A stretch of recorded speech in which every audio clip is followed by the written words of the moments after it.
یقین، بے وفائی، جنون اور پچھتاوے کا ایسا طوفان جو ایک ماں بننے والی عورت کی زندگی کو جھنجھوڑ کر رکھ دیتا ہے۔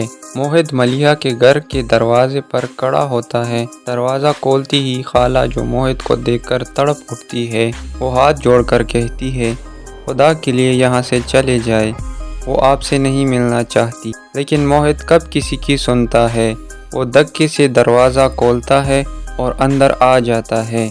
چہرے پر خود غرضی، لہجے میں ضد، وہ کہتا ہے، اب خالہ بھی میرے سامنے میری محبت کے لیے ہاتھ جوڑ رہی ہے۔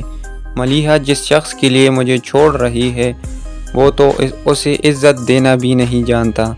میری چاہت کو تو وہ ٹھکرا رہی ہے۔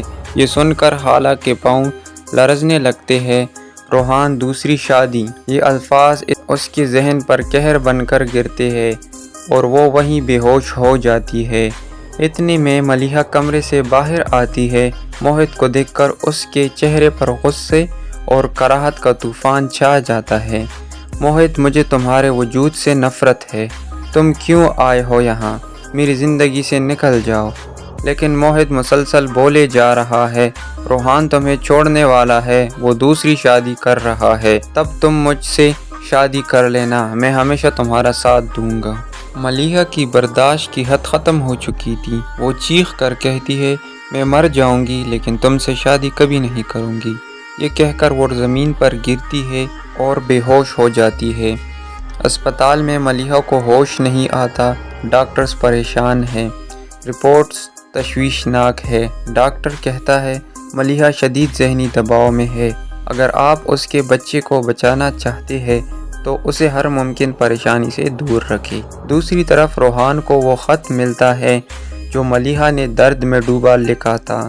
ہر لفظ، ہر جملہ روحان کے دل کو چیر کر رکھ دیتا ہے۔ پچھتاوے کی آگ میں جھلستا ہوا روحان اپنی انا کو روند کر ملیحہ کے گھر پہنچتا ہے، لیکن اسے معلوم ہوتا ہے کہ وہ تو اسپتال میں ہے۔